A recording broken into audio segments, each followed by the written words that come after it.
우리 귀한 찬양 감사합니다. 우리 모두에게는 소원 하나가 있습니다. 우리 학생들은 모두 공부를 잘하고 싶어 하지요. 현실적으로 공부를 잘하는 학생이든 좀 못하는 학생이든 소원은 똑같습니다. 공부를 잘했으면 좋겠다. 부모님의 칭찬도 받고 싶고 친구들로부터 부러움을 받고도 싶다.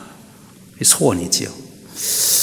우리 인간들에게는 다 동일한 소원이 있습니다. 후회 없는 인생을 살고 싶다는 것입니다. 정말 한 번밖에 없는 인생을 잘 살아보고 싶다. 그것이 우리의 소원입니다. 그런데 공부를 잘하고 싶은 소원이 있다고 공부를 잘할 수 없는 것처럼 후회 없는 인생을 살고 싶다고 하는 소원 하나 가지고 후회 없는 인생을 살 수가 없다 하는 것입니다. 그럼 어떻게 해야 됩니까? 내 자신을 비롯해서 나와 함께 살아가는 많은 사람들을 살펴보면 똑같은 세상에 살아가는데 삶의 방식은, 살아가는 모습, 삶은 전혀 다르게 살아가는 것들을 우리가 경험하게 됩니다. 오늘 우리가 이렇게 한 예배실에 모여서 예배를 드리면서도 우리들이 입고 온 옷만 봐도 똑같은 옷을 입고 오신 분들이 없어요.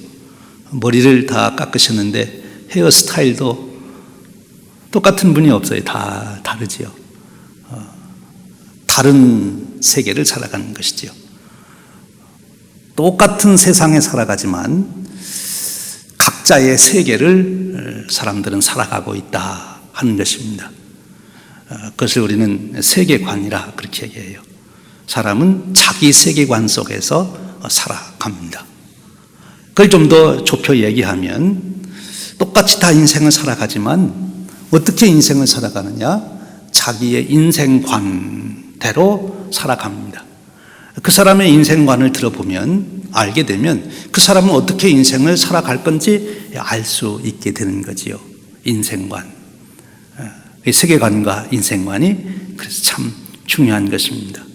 그런데 그런 세계관과 인생관은 어디에서 결정적으로 나타나는가 하면 그 사람의 사상관에서 나타납니다. 죽음에 대한 것을 어떻게 보느냐, 거기에서 그 사람의 인생관, 세계관이 확실하게 드러나게 되는 것이지요. 그래서 우리가 정말 후회 없는 인생을 살려면 우리의 사생관이 바로 돼야 되고 인생관이 바로 돼야 되고 세계관이 바로 돼야 됩니다. 세계관이, 인생관이, 사생관이 바뀌지 않는 한은 아무리 내가 내 삶을 변화시키려고 해도 변화가 되지를 않습니다. 왜? 그 안에 살도록 틀을 만들어 놓았기 때문에 그런 것입니다. 그러면 어떤 세계관, 인생관, 사생관을 갖고 살아가는 것이 가장 좋은 길일까? 후회 없는 인생을 사는 것일까?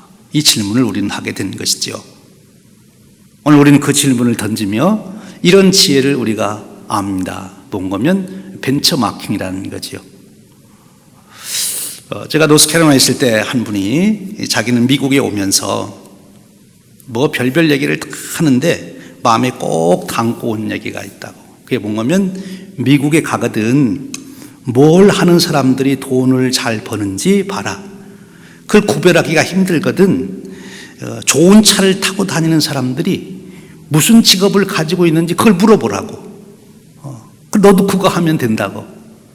좋은 집에 사는 사람들이 무엇을 하고 사는지 너도 물어보라고. 그리고 너도 그걸 하면 그렇게 살 수 있는 거라고. 그래서 그분은 와서 처음에 주유소에서 일을 하면서 좋은 차 타고 오는 아줌마들한테 물어봤어요.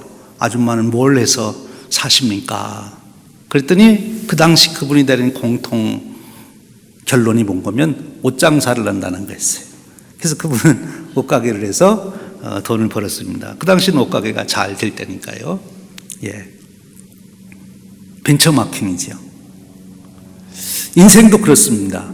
정말 후회 없이 살아간 인생, 정말 가치 있게 존귀하게 살아간 그분의 인생을 우리가 보고 벤처마킹 하면 되는 거예요. 그분처럼 우리가 세계관과 우리의 인생관과 사생관을 정립을 하면 우리의 인생도 그렇게 된다 하는 것입니다. 저는 그런 인물로 바로 사도 바울이라고 하는 인물을 오늘 같이 생각해 보기를 원합니다. 사도 바울이라고 하는 인물, 우리 인류 역사에 가장 큰 영향력을 끼친 사람입니다. 갈라이라는 역사가가 얘기했듯이 사도 바울이 한번 발을 디뎌놓은 도시는 이제 그 이후에 사도 바울의 영향에서 결코 벗어날 수 없게 되었다. 그렇게 기술하고 있습니다. 사도 바울이 영향력을 말하는 것입니다. 오늘 우리가 살아가는 이 세계도 우리가 살펴보면 사도 바울이라고 하는 인물 때문에 세계의 역사가 바뀐 것을 우리 역사 속에서 보게 되는 거죠. 그 위대한 사도 바울, 우리는 오늘 그 사도 바울, 도대체 사도 바울은 어떤 인물이었는가 하는 것을 우리가 살펴보고자 하는 것입니다. 사도 바울을 우리가 알고자 할 때 그가 키가 얼마인지, 몸무게가 얼마인지, 무슨 공부를 했는지 그런 것도 중요하지만 그의 인생 고백, 그의 사생관과 인생관과 세계관이 무엇일까 하는 것을 살펴보는 거죠. 오늘 우리가 읽은 성경 말씀이 바로 사도 바울의 세계관, 인생관, 사생관이 적나라하게 드러나는 말씀입니다. 그래서 오늘 말씀을 통해서 우리는 사도 바울을 알게 되는 거예요. 사도 바울은 왜 그렇게 후회 없는 인생, 위대한 인생을 살아갈 수 있었는가? 그것은 그가 오늘 본문에서 보여주는, 오늘 말씀에서 보여주는 그러한 세계관과 인생관과 사생관을 가지고 있기 때문에 그랬다 하는 것입니다. 오늘 우리가 읽은 성경 말씀은 AD 67년경에 쓰여졌다 그렇게 말합니다. 그 당시는 네로가 로마를 지배하고 있었고 로마의 큰 화재를 일으키고 그 화재에 대한 원성이 높아가니까 그것을 기독교인들이 불을 질렀다 이렇게 그 죄를 뒤집어 씌워서 기독교인들을 몹시 박해할 때입니다. 사도 바울이 2차로 감옥에 갇혀서 이제 얼마 안 있으면 자기가 죽을 날이 다가왔다는 것을 인식하면서 자기의 믿음의 아들인 디모데에게 쓴 편지입니다. 유언과 같이 남긴 말씀이죠. 그래서 이 사도 바울은 이제 죽음을 앞에 두고 자기 사랑하는 아들 디모데에게 자기의 인생을 되돌아보며 마지막 남기고 싶은 말씀을 기록한 그것이 디모데 후서입니다. 오늘 우리가 읽은 말씀 디모데 후서 4장 6절에서 8절 그리고 16절 18절에 바로 인생의 마지막 시점에서 자기 생을 돌이켜보고 고백하는 사도 바울의 유명한 고백이 들어있습니다. 이 고백을 우리가 잘 살펴보면 바로 무엇이 사도 바울로 하여금 그토록 위대한 삶을 살게 했는지, 후회 없는 인생을 살게 했는지 우리가 발견하게 됩니다. 말씀드렸듯이 인생관이 참 중요한 것이죠. 여러분은 인생이란 무엇이라고 생각하십니까? 또 세계관이 중요합니다. 도대체 이 세계는 어떻게 운행이 되고 어떤 원리에 따라서 작동하고 결국 어떻게 되어질 건가? 어떻게 된다고 생각하십니까? 나는 도대체 모르겠네요. 그러면 인생은 방황하게 되는 것입니다. 자기 갈 길을 모르기 때문에 자기 나름대로 설명은 못해도 자기 의식 속에 세상은 이렇다, 인생이란 이런 것이다 하는 생각들이 다 조금씩이라도 있기는 있지요. 오늘 우리가 읽은 이 사도 바울은 바로 분명하게 그 일을 표현해 주는 거예요. 다시 한번 반복해서 우리가 생각해 보면 사생관이라고 하는 것은 죽음을 통한 삶의 견해입니다. 죽음이란 도대체 뭐냐 하는 거지요. 이 질문에 대한 답을 얻기 전에 인간은 삶을 어떻게 살아가야 되는지 모르는 거예요. 죽음이 도대체 뭐냐? 여기에 대한 답을 얻어야 된다 하는 것입니다. 인생관이 뭡니까? 인생의 의미가 뭐냐? 인생의 목적이 뭐냐?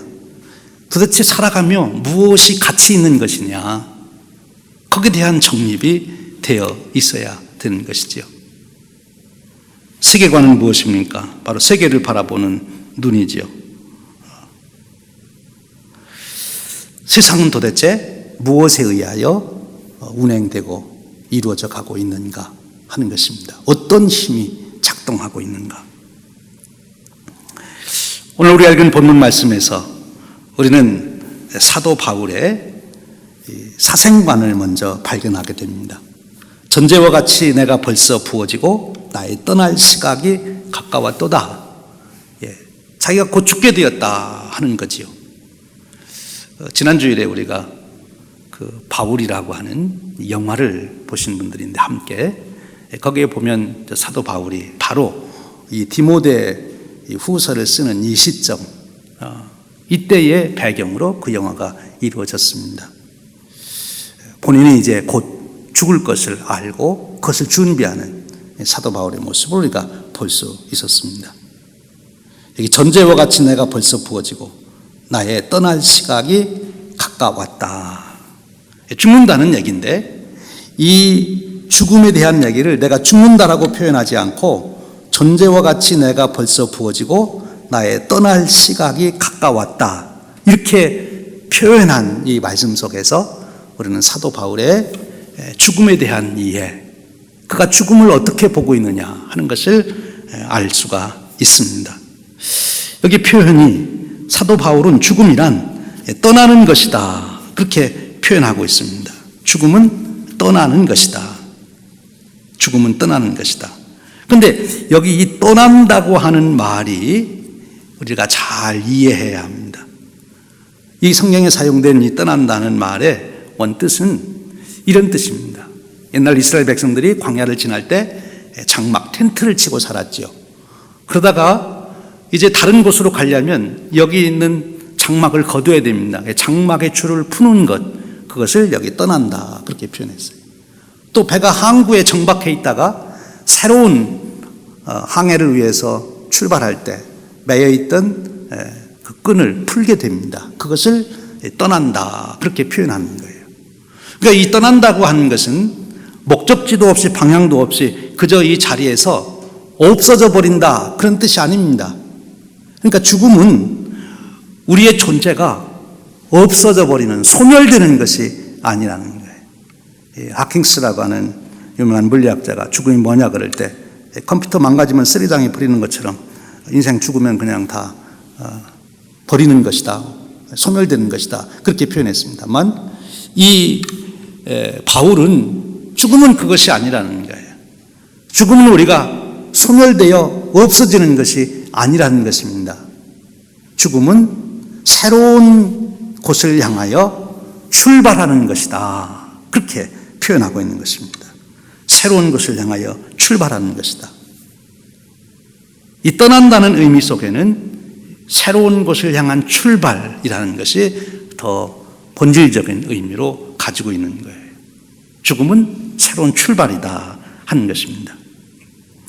보네프라고 하는 유명한 목사님이 계신데 그분이 이제 독일 나치에 반대를 하다가 이제 잡혀 감옥에 있어서 이제 사형하는 시간이 다가왔습니다. 그때 이제 간수가 그를 부릅니다. 그러니까 그 감옥을 나가면서 함께 있던 동료들에게 이렇게 인사를 합니다. 친구 여러분, 이제 저의 새로운 여행이 시작됩니다. 이것은 결코 저의 마지막이 아닙니다. 저는 새로운 여행을 위해서 출발합니다. 이것이 바로 사도 바울의 죽음에 대한 이해입니다.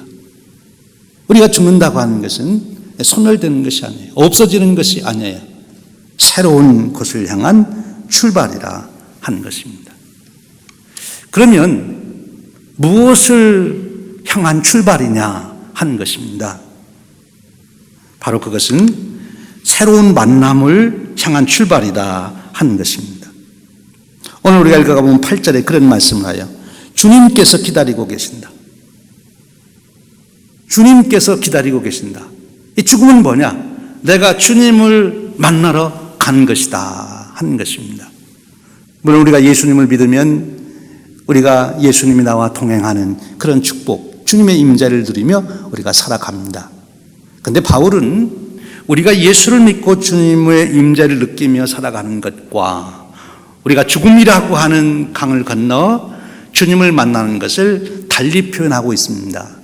어떻게 표현했나요? 고린도서에 보면 지금은 우리가 거울로 보는 것 같이 보지만, 여기 거울이라는 것은 요즘 우리가 보는 아주 잘 보이는 거울이 아니라 옛날 사도 바울 시대의 거울, 구리를 문질러서 거기에 비춰보는 거울. 그래서 사실은 흐릿하게 보이는 거예요. 선명하게 보이질 않고 보이긴 분명히 보여요.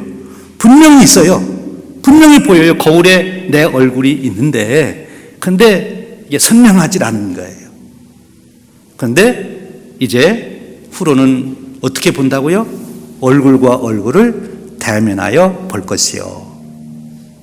지금 내가 주님을 믿고 주님과 동행하는 이 삶은, 주님의 임재는 마치 내가 거울을 통해서, 구리 거울을 통해서 주님을 보는 것 같이 분명히 주님과 나와 함께 하고는 있는데 아직은 더 선명하지를 않습니다. 그런데 이제 죽음을 건너 주님을 만나는 그 시간에는 주님을 얼굴과 얼굴을 대하여 보는 것처럼 그렇게 선명하게 주님을 보게 될 것이다. 그 주님을 만나러 가는 것, 주님과의 만남, 이것이 바로 죽음이다. 그렇게 지금 바울은 말씀하고 있는 거예요. 이것이 바울의 죽음관이에요. 죽음이 뭐냐? 죽음은 내가 항구에 닻을 풀고 배가 새로운 항구로 가는 것처럼 내가 지금까지 살아오던 이 삶에서의 닻을 풀고 이제 주님을 만나러 내가 가는 것이다 하는 것입니다. 이곳에서 떠나는 것에 대한 단절의 아쉬움과 슬픔이 있죠. 우리 모든 만물에는 관성의 법칙이라는 게 있다고 합니다. 그래서 여기 있는 것은 계속 있으려고 하고 움직이는 것은 움직이려고 하는 건데, 우리들도 그런 법칙의 예외가 안 된다는 거죠. 보편적인 법칙이니까. 그래서 우리는 다 그냥 여기 그대로 있기를 원하는 본능이 있다는 거예요. 그래서 지금 내 삶의 자리를 바꾼다고 하는 때는 늘 이것을 움직이려면 거부가 생기듯이 우리가 그런 거부 반응, 단절의 아픔이 있다는 것입니다. 그런데 이 단절, 그것 때문에 우리가 죽음을 사실은 슬퍼하고 두려워하는 거죠. 오늘도 우리가 함께 살아가던 사랑하는 사람들과 죽음은 우리를 단절시키죠. 특별히 육신적으로 단절을 시킵니다. 더 이상 그분의 따뜻한 손을 만질 수도 없고, 같이 맛있는 식사를 나눌 수도 없고, 같이 오손도손 이야기할 수도 없습니다. 그 단절을 가져오는 거죠. 우리가 가끔 큰 대형 참사가 있을 때 이제 그 참사의 소식을 들으며 참 마음이 안타까운 것들은, 그 참사를 당해서 막 죽음에 임박해 올 때 그 죽음을 맞이하는 분들이 이제 내가 죽는구나 하는 것을 인식하고 그들이 가지고 있는 셀폰, 핸드폰으로 막 이제 전화를 하고 메시지를 보내잖아요. 남아있는 가족들이나 친구들에게. 그들에게 하는 말이 뭐예요? 대개 보면 그런 말이에요. 내가 진짜 사랑했습니다. 참 감사했습니다. 같이 있어서 행복했습니다. 이제 그런 고백들을 하게 되는데, 그런데 그런 관계가 단절이 되는 것, 그것 때문에 우리가 아쉬워합니다. 그런데 죽음은 우리를 영원한 단절로 만들지 못한다는 것이죠. 우리가 주님과 다시 만나는 것처럼 주님 안에서 우리는 다시 우리 사랑하는 사람들을 만날 수 있다고 하는 것입니다. 그것이 오늘 사도 바울이 우리에게 선언하는 그의 사생관, 죽음에 대한 진리를 말씀하고 있는 것이지요. 그렇습니다. 바울은 지금 이 자기가 죽는다고 하는 것, 이제 디모데와의 단절 때문에 서운하고 아쉽지만, 그러나 그것이 영원한 단절이 아니라고 하는 것, 그것을 그는 고백하고 더더욱 주님을 만나는 그 기대감을 갖게 되는 거예요. 여러분 어떻습니까? 우리가 새로운 곳을 향하여 갈 때 우리가 설렘과 기대감이 있죠. 여러분 이민 오실 때 어떻습니까? 한국에 계신 분들하고 이민 올 때 단절되는 그런 섭섭함 때문에 서로 눈물을 흘리며 이별을 하지만, 이제 비행기를 타고 이제 오면서 또 한편으로는 어떤 마음이 있었습니까? 미국이라고 하는 새로운 나라에 대한 기대감이 흥분된 마음으로 여러분들에게 있지 아니했어요? 요즘에는 좀 덜합니다만 옛날 60년대, 70년대까지만 해도 미국에 이민 오시는 분들 온 가족이 동네 모든 사람이 교회는 버스 대절해가지고 도시락 싸가지고 다 김포공항 가가지고 환송회하고 빨리 이제 공항에 걸어가면 손은 들고 이제 서로 이렇게 그래서 막 울고 이제 그랬는데 이제 우리가 못 본다 이런 생각이 말이에요. 근데 그렇게 하고 오면서도 미국을 향하여 오면서 우리는 다 기대감을 가지고 온 거지요. 바로 바울은 그렇게 죽음을 보는 것입니다. 지금 내가 정들었던 사람들과 육신적인 단절 잠시 가져오지만 그러나 내가 주님을 만나는 그 기대, 그것을 가지고 가게 된다는 거죠. 그것이 죽음이라는 것입니다. 뿐만 아니라 오늘 바울은 이 죽음에 대한 얘기를 거기서 끝내지 않고 한 걸음 더 나아갑니다. 8절에 그렇게 말합니다. 이제 후로는 나를 위하여 의의 면류관이 예비되었으므로, 면류관이 예비되었다. 이 면류관을 받게 된다는 것입니다. 죽음은 모든 것을 다 잃어버리는 것이 아니라는 거죠. 죽음은 모든 것을 다 상실하는 게 아니에요. 세상 사람들은 그렇게 생각합니다. 죽는다고 하는 것은 내 지식도, 내 권세도, 명예도, 재산도, 심지어 내 생명까지도 다 잃어버리는 것이다. 그런데 바울은 그렇게 보질 않습니다. 죽음은 내가 면류관을 받는 것이다. 그렇게 말합니다. 여기 바울이 설명한 이 면류관이라고 하는 이 단어는 우리말로 면류관으로 번역이 됐는데 성경에는 면류관이라는 말이 두 가지 말이 있어요. 하나는 요한계시록에 나오는 면류관이라는 그런 말이 있고 그 말은 디아데마라는 말인데 그는 왕관을 뜻합니다. 그런데 여기서 사도 바울이 말하는 이 디모데후서에서 말하는 이 면류관은 스테파노스, 우리가 스테반 집사님 잘 알죠? 스테반 집사님이라는 그 스테반 이름이 이 스테파노스 면류관이라는 데서 그 이름이 나온 거예요. 스테파노스, 그걸 면류관이라고 하는데 이 면류관은 어떤 면류관인가 하면 경주장에서 승리한 자들이 얻는 면류관이에요.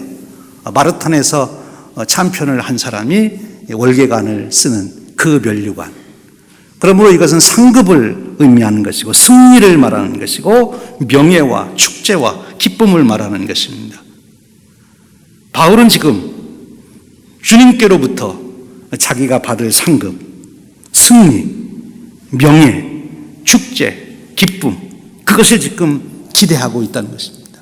죽음은 바로 우리가 주님께로부터 그런 상급을 받는 그 시간이다. 죽음은 그렇게 바라보는 거예요. 내 모든 것을 다 잊어버리는 시간이 아니라 정말 영원토록 이제는 변하지 않는 그 영광스러운 그 자리에 내가 서는 순간이다. 그것이 바울에게 있어서는 죽음이었던 것입니다. 여러분, 그러기에 우리가 지난 주일 그 영화를 만드신 분이 잘 그걸 표현했는데 사도 바울이 죽음의 현장으로, 사형장으로 갈 때 그렇게 힘들게 가질 않잖아요. 어디 소풍을 가듯이, 기대를 가지고 가듯이 그렇게 사형장으로 가서 또 그 목이 잘리는 장면을 우리가 보게 되는데 안 죽으려고 이렇게 바등바등하고 그렇지를 않습니다. 자기의 목을 무슨 선물을 주듯이 기꺼이 그냥 그 대에 올려놓고 목이 잘라지기를 마치 기다리듯이 그렇게 순교한 것을 우리가 보게 됩니다. 그 영화 감독이 잘 표현한 거지요. 바울은 왜 그리 할 수 있었습니까? 바로 이 죽음, 이것이 내 인생의 끝이 아니고 이것이 주님께서 내게 영원한 상급을 주는 그 시간으로 그가 이해했기 때문에 그렇습니다. 이제 그러면 그런 죽음을 준비해야 할 때 어떻게 준비해야 되느냐 하는 것입니다. 오늘 우리가 읽은 이 말씀을 6절에서부터 8절 그리고 16절에서 18절까지를 쭉 읽으며 그 내용 하나하나보다 바울이 그렇게 고백하며 그가 가지고 있는 그의 얼굴의 표정, 그의 태도, 그것을 우리가 한번 연상해 볼 수 있어요. 마치 이 글을 읽으면 어떤 모습이 연상이 되는가 하면 죽음을 맞이하는 바울이 마치 어린아이가 막 이제 졸려가지고 막 칭얼칭얼 대다가 이제 엄마가 이렇게 안아주면 그냥 엄마 품에 아이가 딱 안겨서 그냥 다 맡겨놓고 그냥 거기에 편안하게 안기듯이, 그것이 지금 바울의 모습으로 우리가 보여집니다. 헬린 아우엔이라는 분이 이 부분을 바로 그렇게 설명을 했습니다. 죽음을 준비하는 가장 좋은 태도는 어린아이처럼 되는 것이다. 모든 것을 다 하나님께 그냥 맡기는 거예요. 여러분, 어린아이가 엄마 아빠가 안아주려고 하는데, 할아버지 할머니가 안아주려고 그러는데 막 바둥대고 그러면 어떻게 해요? 여러분, 안아줄 수가 있습니까? 우리 할머니 할아버지들 손자 손녀를 좀 안아주고 싶은데 막 바둥대고 발길질하고 막 그러면은 안아줄 수가 있습니까? 못 안아주는 거예요. 그런데 마치 잠을 자듯이 그냥 힘을 다 빼고 여러분한테 와서 기대면 안아주기가 쉬운 거예요. 지금 사도 바울이 죽음을 맞이한 이 순간을 그와 같이 지금 보고 있는 거예요. 헬린 아우엔이라는 분의 글에 이런 글이 있습니다. 어린아이들이 몸부림을 치면 부모들도 편히 안아줄 수가 없습니다. 그러나 어린아이가 자기의 존재를 그냥 내어놓을 때 아빠와 엄마는 자기의 전 존재로 사랑하는 자녀를 끌어안는 것처럼 우리가 하나님 앞에 다 내어놓는 거예요. 사실 여러분, 우리가 살아간다는 것이 뭡니까? 내 욕망, 욕심을 이루기 위해서 몸부림치는 거 아니에요? 이른 아침 일찍 일어나고 부지런히 뛰고 이 사람 저 사람 만나고 내가 이렇게 계획하고 세우고 계획을 세우고 추진하고 막 내가 뭘 해보려고 그러는데 결국 죽는다는 것은 뭡니까? 그런 거를 다 내려놓는다는 거예요. 내가 몸부림치고 아등바등 하는 거 다 내려놓는 거예요. 어떻게 해요? 하나님께다 다 맡기는 것입니다. 내 존재를 다 맡기는 것이지요. 그러면 하나님께서 그대로 받아주시는 것입니다. 지금 바울은 그렇게 말씀하고 있어요.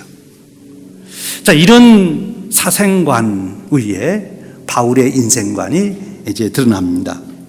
7절에 그렇게 말합니다. 나는 선한 싸움을 싸우고 나의 달려갈 길을 마치고 믿음을 지켰으니, 그러면 내가 아직 살아서 살아가는 동안에는 어떻게 살아야 되느냐? 마지막 죽음이 바로 그런 것이라면 나는 그럼 이 땅에서 어떻게 살아가는 것이냐? 그 죽음을 준비하는 나의 살아가는 삶의 과정은 어떠해야 되느냐? 7절 말씀이에요. 나는 선한 싸움을 싸우고 나의 달려갈 길을 마치고 믿음을 지켰다. 여기 선한 싸움이라고 하는 것은 전쟁의 싸움을 말하는 것이 아니라 경주장에서 경기하는 그 표현을 선한 싸움을 싸운다, 이렇게 표현한 것입니다. 경주자가 경기장에서 경기를 하고 경주자가 경주하는 것처럼 그렇게 나는 살아간다는 거죠. 나의 달려갈 길을 달려간다 하는 것입니다. 여기 두 가지가 중요한 원리가 있어요. 인생관에서 하나는 달려갈 길이 있어야 된다는 것입니다. 내가 무슨 경기를 하는지 경기가 있어야 운동장에 나가서 경기를 하죠. 축구를 하든지 농구를 하든지 경기를 해야 될 것 아닙니까? 내가 마라톤을 한다면 내가 지금 달려가야 될 길이 있어야 되는 것 아닙니까? 그 길을 찾는 것, 내가 달려가야 할 그 길을 찾아서 그 길을 가는 것, 그것이 인생의 성공입니다. 내가 축구 선수인데 가서 농구하고 있으면 안 되는 거죠.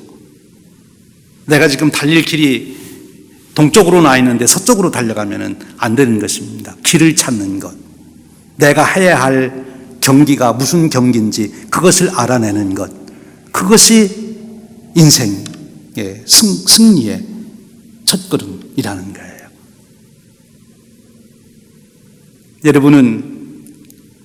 여러분이 가야 할 길이 어떤 길이라고 보십니까? 어떤 길이 보이십니까? 어떤 길을 걷고 있습니까?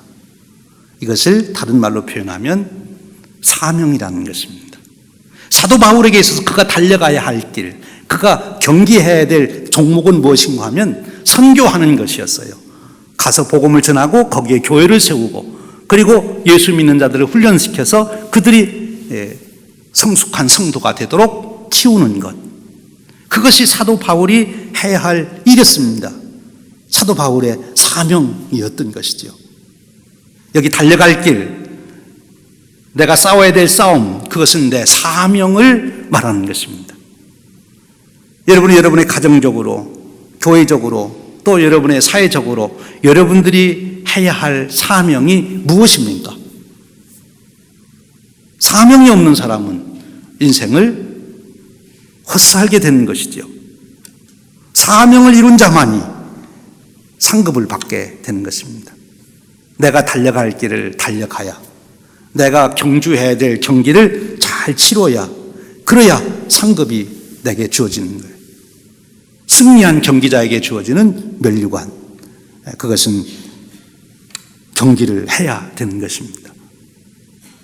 오늘 바울은 자기의 달려갈 길은 복음을 전하는 것, 그것도 특별히 이방인에게 복음을 전하는 것, 땅끝까지 가서 복음을 전하는 것. 그래서 그는 끊임없이 새로운 지역을 가서 복음을 전하는 일을 했어요. 그렇다면 오늘 저와 여러분에게는 어떤 사명이 주어지셨습니까?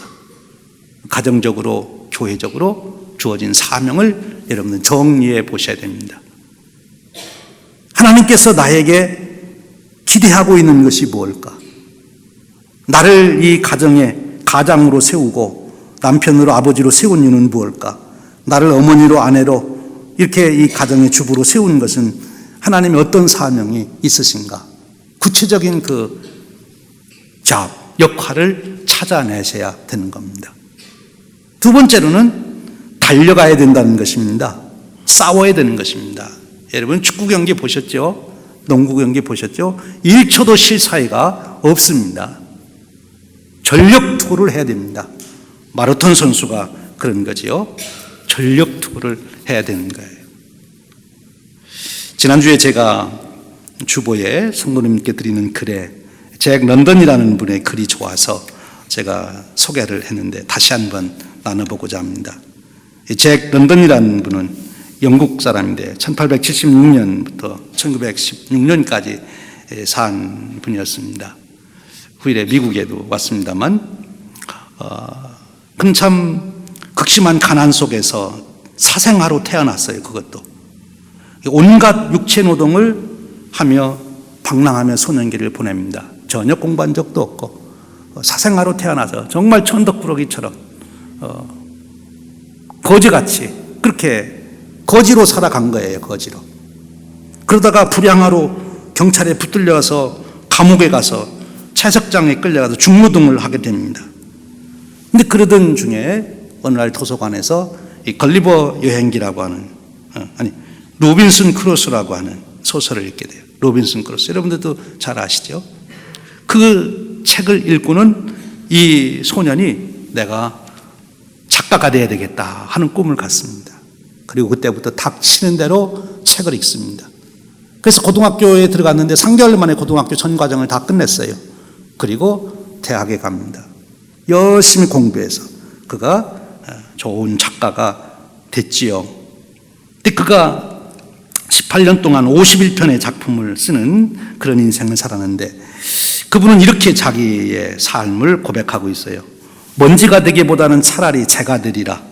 마르고 푸석푸석해져 숨 막혀 죽기보다는 내 생명의 불꽃을 찬란하게 타오르는 불길 속에 완전히 불태우리라. 활기 없이 영원히 회전하는 행성이 되기보다는 내 안에 원자 하나하나까지 밝은 빛으로 연소되는 장엄한 별똥별이 되리라.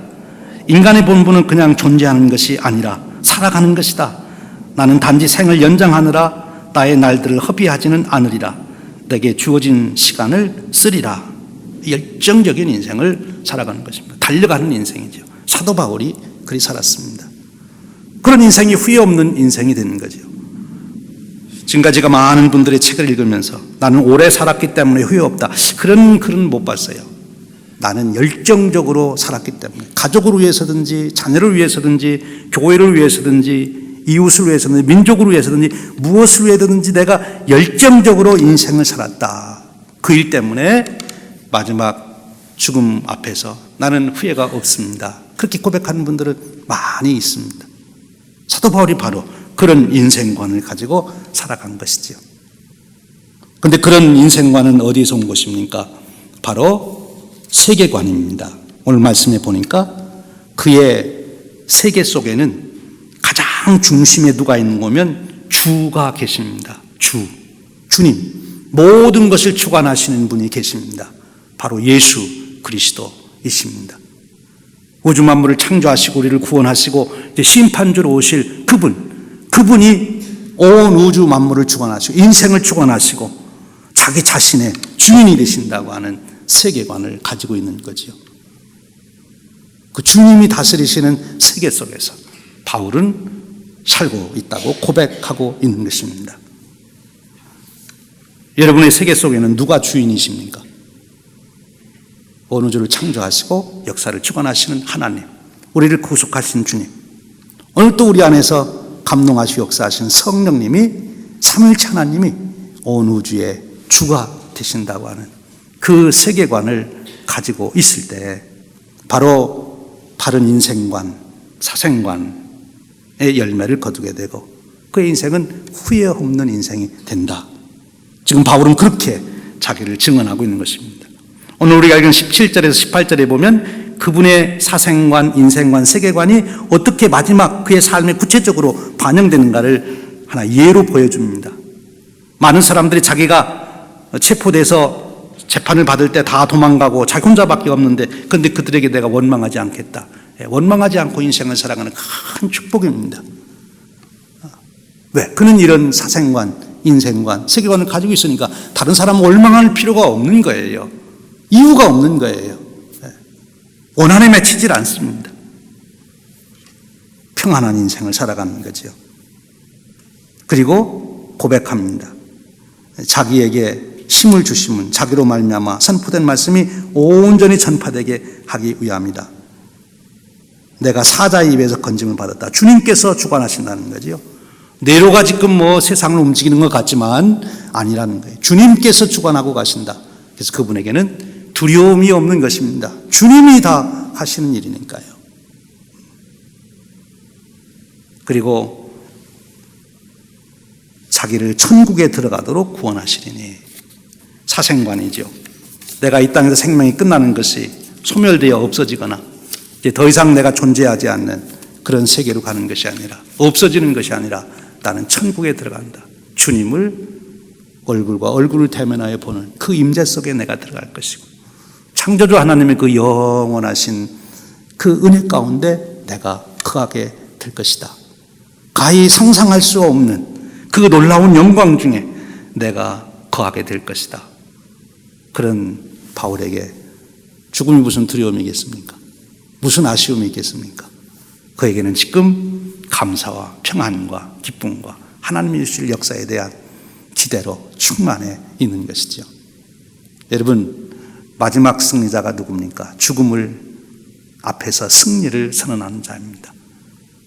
전쟁에 나가서도 이기고 기업 경쟁에서도 이기고 직장에서도 승리하고 다 이겼지만 인생의 마지막 적이 되는 죽음 앞에서 패배하면 다 패배한 것입니다. 죽음을 이기면 모든 것을 이긴 것이죠. 오늘 사도 바울은 그런 승리자로서 우리에게 권고합니다. 주 예수 그리스도, 그분을 주로 고백하고 그분이 주시는 은혜 가운데 거하게 될 때 우리 인생에 승리가 있음을 선언하는 것입니다. 사랑하는 여러분, 이와 같은 귀한 삶의 축복이 저와 여러분에게 함께 하시기를 주님의 이름으로 축원드립니다. 함께 기도하겠습니다. 하나님 감사합니다. 오늘 저희들을 부르셔서 우리 인생을 다시 한번 이 가을에 해고하여 보게 하시고 깊이 생각해 보게 하시니 감사합니다. 위대한 삶을 살았던 사도 바울의 삶을 들여다보며 다시 한번 우리의 신앙을 점검하고 우리의 세계관, 인생관, 사생관을 다시 확인하고 정립합니다. 성령님 인도하시옵소서. 사도 바울을 이끌으셨던 것처럼 저희들을 이끌으셔서 진리 가운데 이르게 하시고 그 은혜 가운데 살 수 있도록 축복해 주시옵소서. 우리 주님 예수 그리스도의 이름으로 기도하옵나이다. 아멘.